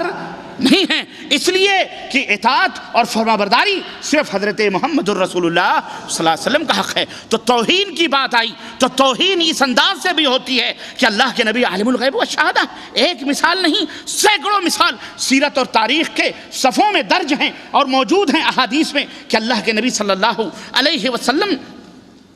اللہ کے رسول صلی اللہ علیہ وسلم بیٹھے ہیں اور آپ کو خبر دی جا رہی ہے اور آپ کو اس کی اطلاع نہیں۔ اللہ کے نبی نے ایک قبیلے کے پاس، قبیلے بنو حنیفہ سے لڑائی کرنے کے لیے خالد بن ولید کو بھیجا، آپ کو پتہ ہے، اور خبر دینے والے نے سورہ حجرات کی آیت کریمہ، خبر دینے والے نے اللہ کے نبی نے بھیجا جاؤ قبیلے بنو حنیفہ سے جا کر کے زکوٰۃ لے کر کے آؤ۔ وہ آدمی گیا اور راستے سے پلٹ آیا، اللہ کے نبی سے کہنے لگا اللہ کے نبی انہوں نے زکوٰۃ دینے سے انکار کر دیا، جھوٹ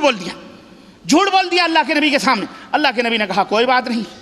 خالد بن ولید کو بلایا، کہا لشکر جرار لو، اور قبیلے بنو حنیفہ نے زکوٰۃ دینے سے انکار کیا ہے، اور جاؤ اور ان سے زکوٰۃ لے کر کے آؤ۔ حضرت خالد بن ولید لشکر لے کر کہا زکوٰۃ لے کے آنا ورنہ قتل کر دینا، ایک ایک کو چھوڑنا نہیں، قتل کر دینا۔ حضرت خالد بن ولید لشکر لے کے چلے اور بستی کے قریب جب پہنچے تو بستی کے سردار نے دیکھا اتنا بڑا لشکر آ رہا ہے، یہ کس کا ہے؟ چنانچہ بستی کا سردار باہر نکلا اور سفید جھنڈا لیتا ہوا لہراتا ہوا آیا، کہا کیا بات ہے؟ کہا ہمیں خبر دی ہے، رسول اللہ صلی اللہ علیہ وسلم نے بھیجا ہے کہ اس بستی کے لوگوں نے زکوٰۃ دینے سے انکار کر دیا، اور نبی علیہ السلام کا ہرکارہ آیا تھا زکوٰۃ وصول کرنے والا، تم لوگوں نے زکوٰۃ نہیں دیا۔ اللہ کے نبی نے کہا زکوٰۃ دیں ورنہ ان سے قتال کیا جائے گا۔ سردار قبیلہ نے کہا اللہ کے بندو ہمارے ہاں تو کوئی آیا ہی نہیں، کوئی بندہ نہیں آیا، جہاں تک زکوٰۃ کی بات ہے چلو اپنی آنکھوں سے دیکھو ہمارے آنگن میں پوری بستی کی زکوٰۃ موجود ہے، ابھی ہم تو انتظار کر رہے ہیں کہ نبی کا کوئی آدمی آئے اور ہم زکوٰۃ اس کے حوالے کریں اور یہ زکوٰۃ کا مال مدینہ پہنچے، ہمیں تو پتہ ہی نہیں ہے، کوئی آیا ہی نہیں۔ اللہ اکبر، کتنا بڑا معاملہ تھا، یہ کوئی معمولی معاملہ نہیں تھا کہ لشکر بھیج دیا جائے اور بے گناہ لوگوں کو قتل کروایا جائے۔ میں پوچھنا چاہتا ہوں اللہ کے نبی جانتے تھے کہ یہ جھوٹ بول رہا ہے، جانتے تھے اگر وہ عالم الغیب تھے، جانتے تھے یہ جھوٹ بول رہا ہے، جانتے تھے کہ یہ قبیلے والوں نے زکوٰۃ دی ہے، جانتے تھے کہ قبیلے کے سردار لوگ بری ہیں، اس کے باوجود بھی خالد کو بھیج کر قتل کروا رہے تھے۔ استغفر اللہ، استغفر اللہ۔ ارے مسلمان تو مسلمان ہیں، جنہوں نے نبی کو آپ کے منہ پہ برائیاں کی، اللہ کے نبی نے تو انہیں بھی معاف کر دیا، انہیں بھی قتل کرنے کا حکم نہیں دیا۔ بیٹے نے جب تلوار نکال لی اور مدینے کے دروازے پہ کھڑا ہو گیا، اور سننے والے نے اسے سنایا تھا کہ میرے باپ نے کہا ہے کہ جب مدینہ واپس ہوں گے تو ذلیل لوگوں کو مدینے سے باہر کریں گے اور عزت دار رہیں گے۔ کون تھا یہ؟ عبداللہ ابن ابی ابن سلول، اس کا بھی باپ کا بھی نام عبداللہ، بیٹے کا بھی نام عبداللہ، یہ رئیس المنافقین، اس نے یہ بات کی تھی۔ بیٹے عبداللہ نے تلوار نیام سے نکال لی اور کہا آج میں بتاؤں گا کہ کون ذلیل ہے اور کون عزت دار ہے۔ ہمارے نبی جس کو حکم دیں گے وہ مدینے کے اندر داخل ہوگا، جس کو حکم نہیں دیں گے وہ مدینے کے اندر داخل نہیں ہوگا۔ میرے باپ نے اگر یہ بات کہی ہے اس کی گردن ہوگی، نبی کے قدم مبارک ہوں گے۔ تلوار لے کے کھڑا ہو گیا، آیا باپ، کہا اندر جانے دو، کہا اندر تم نہیں جا سکتے، کہا تیرا باپ ہوں، کہا تجھ سے بھی زیادہ افضل میرا نبی پیچھے آ رہا ہے، جب تک اس کی اجازت نہ ہوگی آج بتاؤں گا کہ مدینے کے اندر ذلیل داخل ہوگا یا عزت دار داخل ہوگا۔ آؤ آج ہم تمہیں بتائیں گے۔ کھڑا رکھا باپ کو، کہا تم نے گستاخی کی ہے میرے نبی کی شان میں،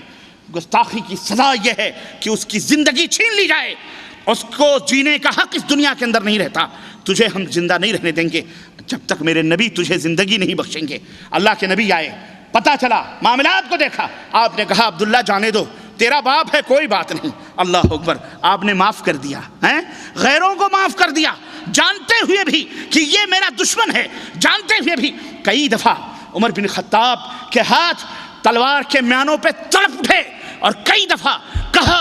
دعنی اقتل ھذا المنافق یا رسول اللہ، اللہ کے نبی یہ سینوں پہ چڑھ کے چل رہے ہیں۔ ہم دیکھتے ہیں کہ آپ جب منبر پر بیٹھتے ہیں خطبہ دینے کے لیے، یہ خبیث سب سے پہلے آپ کے سامنے کھڑا ہوتا ہے۔ عبداللہ ابن ابی ابن سلول کھڑا ہو کر کے خطبہ دیتا ہے اور کہتا ہے اے لوگو سنو، یہ رسول اللہ ہیں، یہ سب سے محترم ہیں، یہ سب سے معزز ہیں، یہ سب سے مکرم ہیں، اور ان کا احترام کرو، ان کی اطاعت کرو۔ یہ منافق نبی کے سامنے، نبی کے منبر کے پاس کھڑا ہو کر نبی کے خطبہ سے پہلے عمر بن خطاب کہتے ہیں کہ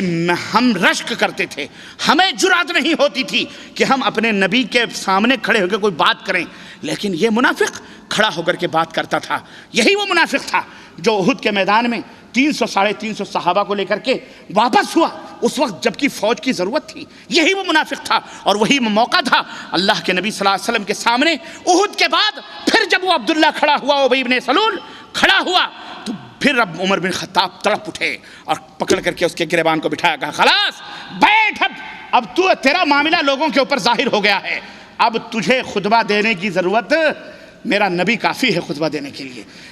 وہ نبی اپنے اس پرائے کو جانتے ہوئے بھی کہ یہ گستاخ ہے، یہ بدماش ہے، عمر بن خطاب نے کتنی دفعہ کہا اجازت دو اس کو قتل کر دیں، لیکن اللہ کے نبی نے کہا نہیں، یہ ہمارے سامنے آتا ہے، کلمہ پڑھتا ہے، 5 وقت کی نماز نبی کے پیچھے پڑھتے تھے، ہاں 5 ٹائم کی۔ ہماری تمہاری تو حالت یہ ہے کہ ہم منافقت کا توبہ کرتے ہیں کہ ہم منافق نہیں ہیں، پھر بھی نماز میں نہیں حاضر ہوتے، نماز نہیں پڑھتے۔ لیکن وہ منافق وہ تھے جو باقاعدہ نبی کے پیچھے 5 ٹائم فجر سے لے کر عشاء پوری نمازیں پڑھتے تھے، پھر بھی اللہ کے نبی کے تعلق سے دلوں میں ان کے بغض اور حسد تھا۔ اللہ کے نبی نے کہا نہیں، اس کو مت قتل کرو، اس کو قتل کرو گے تو مدینے کے لوگ کہیں گے، یہود و نصارہ کہیں گے کہ محمد اپنے ماننے والوں کو قتل کرواتے ہیں صلی اللہ علیہ وسلم۔ وہ نبی جس نے اپنوں غیروں کو بھی معاف کیا، یہ بتاؤ وہ زکوٰۃ دینے والے جنہوں نے زکوٰۃ بھی دی، جمع بھی کی، انتظار بھی کر رہے ہیں، اللہ کے نبی نے اس ایک جھوٹے آدمی کی بات کو قبول کر کے خالد ابن ولید کو بھیجا۔ کیا اللہ کے نبی یہ سب میٹر جانتے تھے، بوجھتے تھے، سمجھتے تھے؟ اس کے باوجود بھی اپنے چاہنے والوں کو قتل کروانے کے لیے فوج بھیج سکتے ہیں؟ بولو ذرا، پوچھو ان ملانوں سے، انہیں نہ سیرت کا پتہ، نہ انہیں نبی کی صورت کا پتہ، نہ انہیں نبی علیہ السلام کی سنت کا پتہ، انہیں تو بریلی، کوفہ، بصرہ، دیوبند یہی چند چیزیں ان کو معلوم ہے۔ مدینہ اور مکہ اور نبی کی سیرت اور نبی کی سنت کا بیچاروں کو کیا پتہ؟ یہ تو فقہ کی بھول بھلائیوں میں پوری زندگی گزار دیتے ہیں، فرج داخل اور فرج خارج کے سمجھ میں ان کو یہ بھی سمجھ نہیں آتی، اسی کے اندر ان کی زندگی گزرتی ہے۔ ارے سیرت پوچھنی ہے، سنت پوچھنی ہے تو ان فقیروں سے پوچھو، ان علماء سے پوچھو جن کی زبانوں پر قال اللہ اور قال الرسول کی سزائیں رات کی تاریکیاں ہوں یا دن کے اجالے ہوں، جو شب و روز جنہوں نے اڑھنا بچھونا بنایا ہوا ہے کہ مانیں گے یا تو عرش والے رحمان کی، مانیں گے یا مدینے والے کے فرمان کی، اس کے علاوہ کسی اور تیسرے کا سکہ چل سکتا؟ بولو، تم نے تو نہ جانے کتنے کھوٹے کھوٹے سکے چلا لیے، کس کے نام پر؟ محبت کے نام پر۔ ایسا نہیں ہے میرے عزیزو، میں پوچھنا یہ چاہتا ہوں، ایک واقعہ نہیں، ایسے سینکڑوں واقعات احادیث کے اندر موجود ہیں جس میں اگر یہ مان لیا جائے کہ اللہ کے نبی عالم الغیب والشہادہ ہیں، استغفر اللہ، نبی کی بہت بڑی توہین، نبی کی بہت بڑی توہین۔ اور نبی ہر جگہ حاضر و ناظر، نبی ہاں ہر جگہ حاضر و ناظر، ہندوستان بھی پہنچ رہے ہیں، پاکستان بھی پہنچ رہے ہیں، بنگلہ دیش بھی پہنچ رہے ہیں، ہر جگہ سب کے میلاد میں شریک ہو رہے ہیں، سب کے گھر گھر میں شریک ہو رہے ہیں، سب کی مسجدوں۔ میں کہوں ذرا مجھے بتلاؤ، ایک وہ شخص بھی تھا کہ نبی مسجد کے اندر حاضر ہوئے، نبی بیمار ہیں، نبی نے کہا ابو بکر کو نماز پڑھانے کا حکم دیا جائے، ابو بکر نماز پڑھانے کے لیے کھڑے ہوئے، محسوس ہوا، دیکھا نبی حجرے مبارک سے تشریف لا رہے ہیں، اللہ اکبر، نبی حجرے مبارک سے بیماری سے اٹھ کر تشریف لا رہے ہیں، مصلی کے اوپر تشریف لا رہے ہیں۔ حضرت ابو بکر پیچھے کے بل، ایڑیوں کے بل مصلی چھوڑ کر پیچھے ہٹنے لگے، امامت کے مصلی سے پیچھے ہٹنے لگے۔ نبی علیہ السلام پیچھے پہنچے، ہاتھ رکھا اور بغل میں بیٹھے، آپ نے نماز پڑھی، نماز پڑھنے کے بعد میں پوچھا کہ ابو بکر کس چیز نے تجھے پیچھے ہٹنے پر مجبور کیا؟ ارے تجھے میں نے مصلی پہ کھڑا کیا تھا، تو کیوں پیچھے ہٹ رہا تھا مجھے دیکھ کر؟ کہنے لگے ابو قحافہ کے بیٹے کی یہ جرات ہو سکتی ہے کہ نبی موجود ہوں، نبی حاضر ہوں، نبی کو دیکھ رہا ہوں اور نبی کے مصلی پہ کھڑا ہوں، یہ ابو قحافہ کے بیٹے کی کہاں جرات ہو سکتی ہے؟ اللہ کے نبی، میری یہ جرات نہیں ہے کہ آپ کے ہوتے ہوئے مصلی پہ وہ افضل البشر نبی علیہ السلام، ان کے بعد سب سے زیادہ افضل ابو بکر صدیق اس کائنات میں نبیوں اور رسولوں کے بعد، اس کا تو یہ عالم ہو کہ نبی موجود ہوں، نبی حاضر ہوں، دیکھ رہا ہے، مصلی کے باہر بتا رہا ہے، مقتدیوں کی صف میں کھڑا ہو رہا ہے۔ آج یہ دو پیر کا مولوی جانور، نیاز اور فاتحے ہنڈے اور پتیلے کرنے والا، یہ کہتا نبی حاضر بھی ہیں، نبی ناظر بھی ہیں، اس کے پوچھو تیری جرات، تو عقیدہ رکھتا ہے نبی موجود ہیں، تو کیسے مصلی پہ کھڑے ہو کے نماز پڑھا رہا ہے؟ کیا تیرے پیچھے نبی نماز پڑھ رہے ہیں؟ بولو، نبی کے ہوتے ہوئے نبی کے پیچھے نبی امام بنیں گے کہ ہم امام بنیں گے؟ بولو کون امام بنیں گے؟ تو پھر اس کو بولو نبی کو امام بنا ہے کہ نہیں؟ استغفر اللہ، یہ حالات ہیں، یہ گستاخی نہیں ہے نبی صلی اللہ علیہ وسلم کی؟ بولو اس سے بڑی گستاخی کیا ہو سکتی ہے؟ اور اس میں اللہ کی بھی گستاخی ہے اور اس میں رسول اللہ صلی اللہ علیہ وسلم کی بھی گستاخی ہے۔ یہ سب گستاخیوں کی مثالیں ہیں، ایک نہیں سینکڑوں مثالیں موجود ہیں میرے عزیزو، میرے دوستوں، میں اس میں وقت صرف نہیں کرنا چاہتا۔ دشمن دو طرح کا ہے، ایک خارجی ہے، ایک داخلی ہے۔ امت مسلمہ کو حقیقت سمجھنا چاہیے کہ داخلی دشمن یہ زیادہ ڈینجر اور خطرناک ہے بنسبت خارجی دشمن کے۔ خارجی دشمن یہ یہود و نصارہ ہیں، یہ کھلم کھلا ہم سے دشمنی کرتے ہیں، عداوت و نفرت کر کے ہمارے نبی کی توہین کرتے ہیں، ہم ان سے نپٹتے ہیں۔ لیکن ہماری صفوں میں کلمہ پڑھنے والے کچھ ایسے انہی کے امپورٹ کیے ہوئے کچھ ایسے دشمن بھی موجود ہیں، شکلیں ہماری جیسی رکھ لیں، داڑھیاں مسلمانوں جیسی رکھ لیں، پگڑیاں مسلمانوں جیسی باندھ لیں، منبر مسلمانوں کا بنا لیا، مسجدیں اپنی بنا لیں، اور ان مسجدوں پر مسلمان کا دعویٰ کر کے کلمہ پڑھ کر کے مسلمانوں کی صفوں میں انتشار پیدا کرنے کے لیے ایسے لوگ داخل کیے گئے ہیں، یہود و نصارہ کی طرف سے داخل کیے گئے ہیں، اور داخل اس لیے کیے گئے تاکہ ان کے شیرازے کو منتشر کیا جائے، ان کے درمیان وحدت کو ختم کیا جائے، ان کے اتحاد کو پارا پارا کیا جائے۔ ہمیں اور آپ کو، امت مسلمہ کو، ان دونوں دشمنوں کو سمجھنا ہے اور دونوں دشمنوں سے نپٹنا ہے اور دونوں کی حقیقتوں کو جاننا ہے اور عوام کو سمجھانا ہے، نبی کی پیاری پیاری امت کے لوگوں کو بتلانا ہے کہ ایسے شکنجوں میں نہ آؤ، ایسی شعبدہ بازیوں میں نہ آؤ۔ اسلام ایک واضح اور صاف ترین ستھرا، شیشے سے شفاف، دودھ سے بھی زیادہ سفید اور سورج کی روشنی سے بھی زیادہ روشن اس کی راتیں اسلام کی موجود ہیں۔ تم ان خطوط پر، ان لائنوں پر اور ان راستوں کے اوپر عمل کرو جو حضرت محمد الرسول اللہ صلی اللہ علیہ وسلم، وہ باتیں جس کے اوپر مدینے والے کی مہر لگی ہیں اس کو مانو، وہ باتیں جو مدینے والے کی مہر سے خارج ہیں، کوئی بھی ہو، پوری دنیا مل کے تصدیق کرے، ہم اسے قبول کرنے کے لیے تیار۔ ہاں، یہ عقیدہ، یہ منہج اور گستاخی میرے عزیزوں اور میرے دوستوں اور بھائیوں، میں نے بتایا کہ کسی کی بھی ہو یہ گستاخی ہے، اللہ کو ہرگز پسند نہیں۔ اور توہین اللہ رب العزت کو، اللہ رب العزت نے جیسا کہ میں نے بتایا، نبی نے جب تک نبی علیہ السلام نے توحید کا ڈنکا نہیں بجایا، جب تک نبی نے توحید کی دعوت نہ دی، تب تک پورا مکہ ان کو سراخوں پہ بٹھائے رکھا۔ امین، صادق، معزز، محترم، سب کچھ اپنے نبی کو، ہمارے نبی صلی اللہ علیہ وسلم کو انہوں نے بیان دیا، بتلایا، قبول کیا۔ لیکن جیسے ہی نبی نے یہ کہا لا الہ الا اللہ، اللہ کے سوا کوئی معبود نہیں، اللہ کے سوا کوئی معبود حقیقی نہیں، اللہ کے سوا کوئی مشکل گشا نہیں، اللہ کے سوا کوئی حاجت روا نہیں، اللہ کے سوا کوئی بگڑی بنانے والا نہیں، اللہ کے سوا کوئی دلوں کے بھیدوں کو جاننے والا نہیں، اللہ کے سوا کوئی عالم الغیب والشہادہ نہیں، اللہ کے سوا کوئی بھی اللہ کے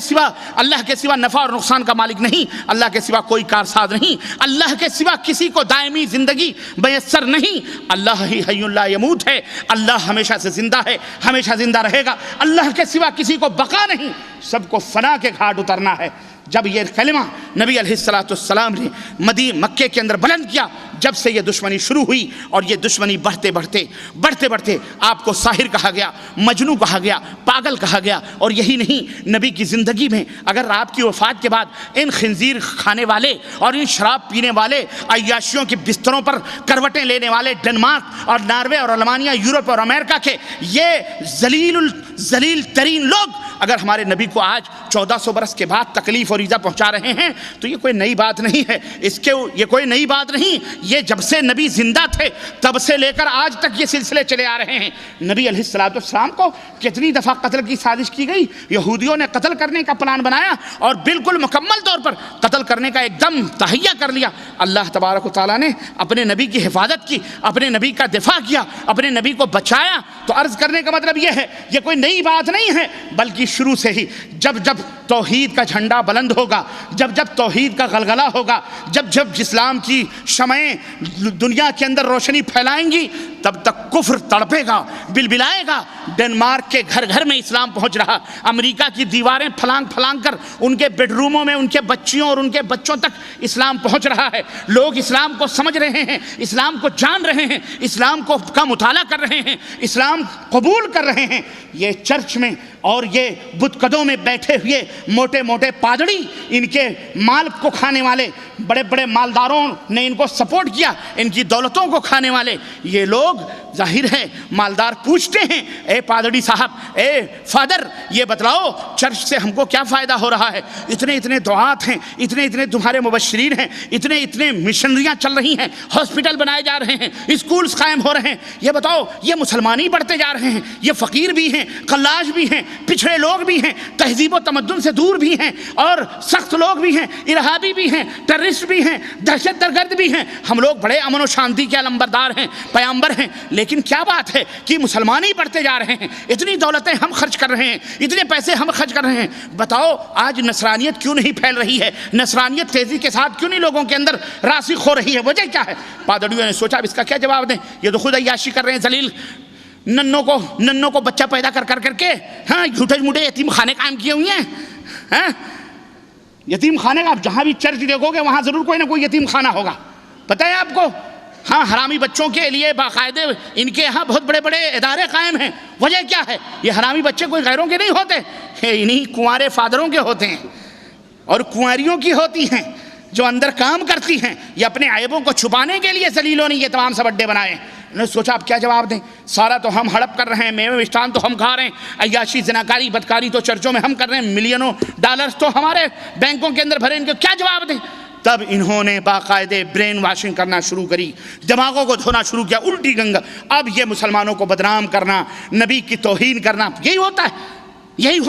اب یہ سوچا کہ اب کچھ نہیں تو ایسا کرو کہ انہی کو ارہابی کہہ دو، ٹیررسٹ کہہ دو، ان کے نبی کو بھی دہشت گرد کہہ دو، کہ ان کے نبی بھی دہشت گرد تھے، ان کے نبی شہوت پرست تھے۔ دیکھو 4 بیویاں، ان کے نبی کے 11 بیویاں تھیں، اور مسلمانوں کو بھی 4 بیویاں، ان کے نبی پاگل اور مجنون تھے، استغفر اللہ۔ اس طرح کے کلمات جو پرانے ابو لہب نے کہے تھے اور ابو لہب کی قوم نے کہا تھا، وہی ان کے شاگردوں نے بھی آج دوبارہ اچھالنے کی کوشش کی۔ میرے عزیزوں، میرے دوستوں اور بھائیوں،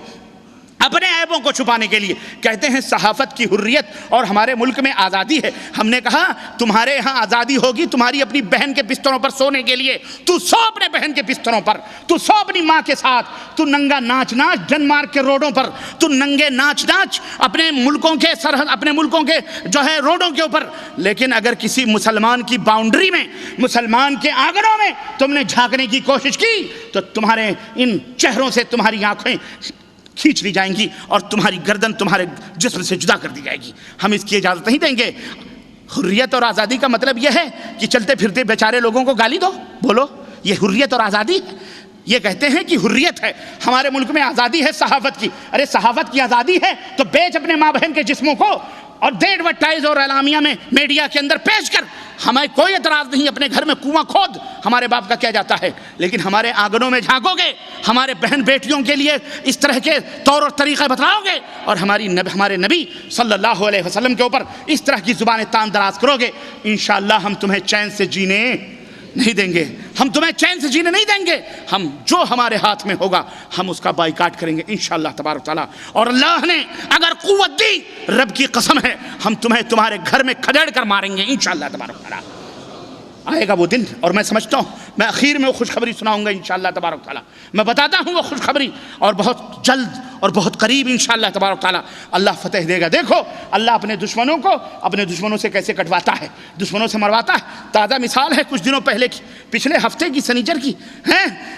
بڑے تڑکتے تھے، بابری مسجد کو گرا دیا ہندوستان کے اندر، ہم مظلوم قتل کیے گئے، ہمارے بچے مارے گئے، سب کچھ ہم نے صبر کیا، چلو اللہ نے اپنا گھر گروا، اللہ نپٹ لے گا ان سے۔ نپٹا ایسا کہ وہ کانگریس پارٹی کا لیڈر نرسمہا راؤ خنزیر کی اولاد مرا، کتوں اور گدھوں نے اس کی لاشوں کو نوچا، میڈیا نے ٹیلی ویژن پہ پیش کیا، دنیا نے اپنی آنکھوں سے دیکھا، یہ حشر ہوا۔ اور ابھی کل پرسوں 2-3 دن پہلے کی بات ہے، بی جے پی کے جنرل سیکریٹری کو مسلمانوں نے نہیں مارا۔ یہ اللہ کا فضل ہے، اگر کہیں مسلمان نے پستول مار دی ہوتی، اللہ اکبر، میں سمجھتا ہوں میدان قیامت صغریٰ ہندوستان کے اندر قائم ہو جاتی۔ لیکن اللہ مسلمانوں کو بچاتا ہے، اللہ مسلمانوں کو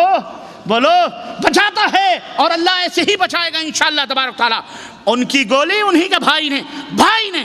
سگے بھائی نے، ایک خون نے، ایک ماں اور باپ کی اولاد نے سامنے کرسی پہ بیٹھ کر 3 گولیاں اس کے سینے میں پیوست کی۔ اس سے بڑا معجزہ کیا ہو سکتا ہے بولو تمہارے لیے؟ بی جے پی کا جنرل سیکریٹری، ٹھنکتی تھی اما بائی کیا نام ہے اس کا، اما بھارتی، ہاں آپ سب کو پتا ہے، رام روٹی کا نام لے کر کے پورے ہندوستان میں تگنی کی ناچ، پرمود مہاجن کا نام سن کے اس کو بخار ہو جاتا تھا، پتہ نہیں کیا چھیڑخانی کرتا رہا ہوگا، یہ بھی نوجوانی تھا، اللہ ہی خیر کرے، وہ بھی کنواری تھی، اللہ بہرحال یہ اندر کی بات ہے، ہم کو نہیں معلوم ہے۔ اور ہمارے بی جے پی کے پریسیڈنٹ وزیر اعلیٰ جو تھے، وزیر اعظم جو تھے سابق، ہمارے حضرت واجپئی صاحب بھی، وہ بھی کنوارے تھے، ہے نا، ہمارے پریسیڈنٹ بھی ابو بکر زین العابدین عبدالکلام، وہ بھی کنوارے ہیں۔ کسی صحافی نے میڈیا میں یہ بھی کہا وزیر اعظم بھی کنوارے، صدر مملکت بھی کنوارے، اور اب یہ تیسروں کی حکومت آنے والی ہے بہت جلد، ہے نا، جہاں دیکھو وہیں، اور باقاعدے ان کی ووٹنگ ہوئی اور بھی آ رہے ہیں۔ تو عرض کرنے کا مطلب یہ ہے، دیکھو اللہ اپنے انتقام یوں لیتا ہے۔ اور آج جو سٹھیا رہے ہیں نا، یہ اودی مودی گودی شودی اگاڑیا پگاڑیا، یہ سب ایسے ہی چاہیں گے انشاءاللہ تمہارا ایمان صحیح ہو، آسمان کی طرف اپنے ہاتھوں کو اٹھاؤ، وہ اللہ اکبر ہے۔ وہ کون ہے؟ سب سے بڑا ہے، سب سے بڑا، آسمانوں پر تمہارا رب سب کو دیکھ رہا ہے، یہ سب اس کی ملکیت ہے، جس کو چاہتا ہے جیسے چاہتا ہے مٹاتا ہے۔ وہ نمرود کو ابراہیم کے ہاتھوں نہیں قتل کرواتا، وہ ایک حقیر مچھر کو بھیج کر اس کے کھوپڑے کو خراب کر کے برباد کر دیتا ہے اور اسے ختم کر دیتا ہے۔ کیوں؟ ابراہیم جیسی مبارک اور مکرم ہستی اپنے ہاتھ سے ایسے مردود کے ناپاک خون سے اپنے ہاتھ کو کیوں رنگے؟ اور سنو، یہ ہمارے بھارت کی سبھیتا رہی ہے، تاریخ رہی ہے۔ آج جنہیں غدار کہا جا رہا ہے، ہم اسی بھارت کے وہی اصلی وفادار، انہی کی زمین، اس کے ذرے ذروں پر ہمارے اسلاف کے خون کے قطرے موجود، اس کی نشانیاں قطب مینار، تاج محل، اس کی نشانیاں جامع مسجد اور لال قلعے، جس کا ٹیکس کھا رہے ہو تم۔ میں نے ہندوستان کے اندر بھی کہا، اگر ہم چلے گئے،